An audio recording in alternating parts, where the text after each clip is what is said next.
जो कौम गर्दन झुका लेती है उसकी बेटियों का बाजार में सौदा हो जाता है। माँ के कफन के कपड़े भी नहीं आ सकते, बूढ़े बाप की दवाइयां भी नहीं आ सकती, बहनों की शादियां भी नहीं हो सकती है। आज हमारे लिए कमाने का रास्ता भी बंद कर दिया गया है। कहीं बुर्का मेरी बेटी पहनती है और दूसरे की बेटी का चेहरा जलने लगता है। मेरा आलिम दीन टोपी पहनता है और दूसरे के सर पर बिजली गिरती है। मेरा आदमी अजान देता है, दूसरे के कान में खुजाहट होने लगती है। क्यों हुआ ऐसा? जब कोई कौम गरीब हो जाती है तो अपना तहजीब और अपना ईमान को भी सौदा कर लेती है। कि गांव में एक औरत बाज होती है, शादी के 12 साल हो गए, उसको बच्चा नहीं हुआ। क्या करती है वो औरत? पड़ोसन के बच्चे को गोद में लेती है। कोई भीख मांगने आती है तो उसके बच्चे को गोद में लेती है। लेकिन बताओ, 12 साल के बाद अगर उसके गोद में एक माजूर बच्चा, विकलांग बच्चा पैदा हो जाए तो वो अपने बच्चे को गोद में लेगी या पड़ोसन के बच्चे को गोद में लेगी? जो कौम अपने को बदलने के लिए तैयार नहीं होगी, खुदा भी उसकी हालत को नहीं बदलेगा, इसलिए अपनी हालत को बदलने के लिए तैयार होगा। 35% आबादी है अकलियतों की, नौकरी में 5% भी आबादी नहीं है। दीदी के लोगों से मैं कहना चाहता हूं कि किस शर्म से वोट मांगोगे? और मैं गैरतमंद इतिहार के लोगों को कहना चाहता हूं, भूल गए एम्स का ब्रांच कहां के लिए आया था? इतिहार के लिए आया था कि नहीं आया था? मैं उस वक्त बिहार का एमएलए था और दूसरी पार्टी से था। पार्टी के लाइन से ऊपर उठकर आकर मैंने यहां पर आपके धरना में शामिल हुआ था और कहा था कि अगर इतिहार में एम्स का ब्रांच हो जाएगा तो मेरी मां भी बीमार होगी तो आकर यहां इलाज हो जाएगा। लेकिन आपके इतिहार में एम्स के ब्रांच को बनने नहीं दिया गया। सारा विकास कलकत्ता और कलकत्ता के निकटतम क्षेत्र में हुआ। आज पूछो दीदी के लोगों से, तृणमूल के लोगों से कि इतिहार के लोगों के लिए अगर तुम हॉस्पिटल नहीं दे सकते हो तो इतिहार के लोगों के लिए तुम वोट भी नहीं मांग सकते हो। ये कहना पड़ेगा नौजवानों। देखो, गर्दन झुकाने के दिन गए। इन 70-75 सालों में हमने यही किया। जो पार्टियां आई सेकुलरिज्म का नारा लेकर, हमने उसे वोट दिया। आंखें खोलो, अपनी गर्दनों को ऊंची करो और पूरे देश के नक्शे को देखो।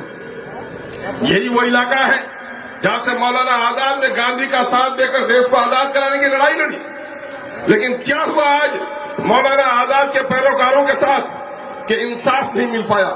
उसमें दूसरों का भी कसूर है, लेकिन हमारा भी बड़ा कसूर है। क्यों? हमारे लोगों को खौफ है, डर है कि अच्छा अवैसी साहब जीतेंगे, अवैसी साहब का झंडा उठाओगे, अगर पुलिस पकड़ के लेके जाएगी तो कौन बचाने तुमको आएगा। इस तरह खौफ दिलाया जाता है नौजवानों। देखो नौजवानों, मैं नहीं कहता, तुम नहीं कहते, किसी वली और पैगंबर से ऊपर की बात है कि जिसने सृष्टि को बनाया, इस कायनात की तख्लीक की, उस खुदा ने कह दिया है इन्नल्लाह ला युगय्यिरु मा बिकौमिन हत्ता युगय्यिरु मा बिअनफुसिहिम। जो कौम अपने को बदलने के लिए तैयार नहीं होगी, खुदा भी उसकी हालत को नहीं बदलेगा, इसलिए अपनी हालत को बदलने के लिए तैयार होगा। मालूम है आसाम के इलाके में जब हाथी को फंसाया जाता है तो हाथी का बच्चा पकड़ा जाता है और उस हाथी के बच्चे को जंजीरों में बांधकर किसी दरख्त में बांध दिया जाता है और वो हाथी का बच्चा इतना ताकतवर होता है कि कमजोर छोटी दरख्तों को हिला ही नहीं देता, बल्कि जंजीर के मोटी कड़ियों को भी मरोड़ देता है। लेकिन बांधते बांधते वो बांधने का आदी हो जाता है और वो हाथी जब बड़ा हो जाता है तो बारात में कभी देखा होगा हमारे नौजवानों ने, बच्चों को तो मुयस्सर नहीं, कि बैल वाले रस्सी से हाथी को बांध दिया जाता है और उस खूंटे से हाथी इधर नहीं भागता। क्यों? उसके दिमाग में बैठ जाता है कि वो जंजीर जो हम नहीं तोड़ सके थे, ये रस्सी भी नहीं तोड़ सकते। ऐ गइयो नौजवानों, मैं तुम्हें तुम्हारी ताकत का अंदाजा बताता हूं कि 35% अकलियत के लोग, दूसरी जाति के पिछड़े लोग, तुम्हें इंसाफ नहीं मिल पा रहा है। लेकिन तेलंगाना में जाकर देखो, 12% अकलियत के लोग हैं, अपना डंका वहां पर बजवा रहे हैं, इसलिए कि अपनी जमात उसने बनाई है। जिसने अपनी जमात बनाई है उसको दुनिया में इंसाफ मिला है। आओ हमारे बिहार में मैं बता दूं, लालू प्रसाद यादव से भी पहले यादवों की तादाद थी भी बिहार में, लेकिन यादव भाइयों को इंसाफ नहीं मिला। लालू जी ने जब अपनी पार्टी बनाई तो आज लालू जी के लोग बड़ी जाति के लोग के साथ खड़े हैं। चला चलो यूपी की तरफ, मायावती को देखो, बड़े लोगों की जूते उठाती थी, लेकिन मायावती ने समझा कि बड़े लोग हमारे लोगों से कचरा फेंकवाते हैं, गंदगी उठवाते हैं, अपने पैर की जूती उठवाते हैं, वोट हमारा और राज इनका नहीं चलेगा। और अपना झंडा लिया, अपना डंडा लिया, अपने लोगों को आवाज दी और उसके झंडे को लोगों ने हाथ में लिया। तो मायावती ने कुर्सी पर अपने भाइयों को, अपनी बहनों को बढ़ाया और जो इस कौम का जूता उठाती थी उस कौम से जूता उठवाने का काम किया। बंगाल के नौजवानों, आपकी तादाद ऐसी है, दलित पिछड़े ओबीसी के लोगों, आपकी तादाद ऐसी है कि बंगाल में आप इंसाफ पा सकते हो, लेकिन बंगाल में आपको कहां पहुंचा दिया गया? आपके बच्चों को शिक्षा नहीं मिल पाई, आपके नौजवानों को रोजगार नहीं मिल पाया, आपके इलाके में अच्छे स्कूल नहीं खुल पाए, आपके इलाके में अच्छे हॉस्पिटल नहीं खुल पाए। और यकीन जानो, मोहसिन इंसानियत का पैगाम है, जब कोई कौम गरीब हो जाती है तो अपना तहजीब और अपना ईमान को भी सौदा कर लेती है। और आज डर और खौफ का यह आलम है। गुलामी किसी की जंजीरों को गर्दन में बांधने का नाम नहीं है, गुलामी खौफ से अपनी गर्दनों को झुका लेने का नाम है। क्या यह बात सही नहीं है कि आज हाथों में कंगन पहनकर और कानों में बालियां लेकर अपना नाम बदलकर तुमको अपना तारुफ कराते हुए भी इस मुल्क में घबराहट हो रही है? ये घबराहट से निकलो, ये मुल्क किसी के बाप की जागीर नहीं है। जो आदमी आगे कदम बढ़ाता है, आसमान वाला उसकी मदद करता है, जो कौम गर्दन झुका लेती है उसकी बेटियों का बाजार में सौदा हो जाता है। क्या नहीं हुआ इस मुल्क में हमारा? इस मुल्क में कानून तोड़े गए, हमारे इबादत खाने को तोड़ा गया, हमारी तहजीब को मिटाने की कोशिश की गई, और ये सारा कुछ ये हुआ कि इस मुल्क के दस्तूर और आइन को तोड़ा गया। बाबा भीमराव अम्बेडकर ने जिस कानून को बनाया उस कानून में यही है कि इस मुल्क का कोई धर्म नहीं होगा, ये जिम्मेदारी होगी कि दूसरे धर्मों का आदर करे और अपने धर्म का पालन करने की उसको आजादी मिलेगी।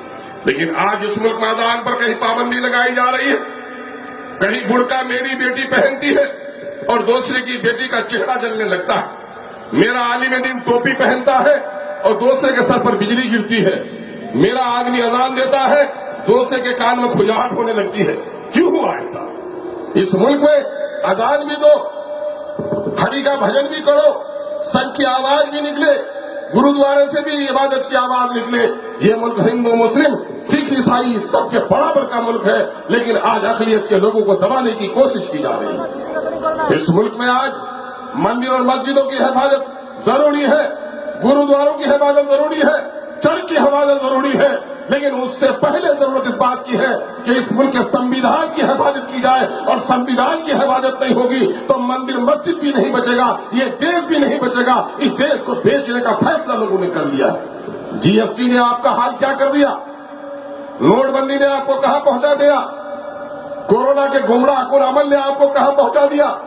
फिर भी होश के नाखून लेने के लिए तैयार नहीं हो। नौजवानों, तुमने बस्ती में देखा होगा, मैं मुखातिब नौजवानों तुमसे करता हूं, तुम मेरे अजीज हो और बड़ी उम्मीदें हैं कि देखो होता क्या है कि गांव में एक औरत बाज होती है, शादी के 12 साल हो गए, उसको बच्चा नहीं हुआ। क्या करती है वो औरत?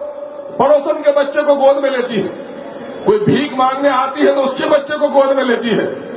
लेकिन बताओ, 12 साल के बाद अगर उसके गोद में एक माजूर बच्चा, विकलांग बच्चा पैदा हो जाए तो वो अपने बच्चे को गोद में लेगी या पड़ोसन के बच्चे को गोद में लेगी? किसको लेगी? अपने बच्चे को लेगी। लेकिन 12 साल के बाद कोई लंगड़ा लूल्हा नहीं, बल्कि चांद से भी ज्यादा खूबसूरत और शेर से भी ज्यादा तवानाई रखने वाला बेरिस्ता सौदीन अवैसी इस मिल्लत के गोद में जन्म लिया है। बोलो, उसके सर पर हाथ रखने की जरूरत है कि नहीं है? पहचानो अपने आप को, पहचानो अपने दर्द को। बच्चा यतीम होता है खालू के मरने के बाद।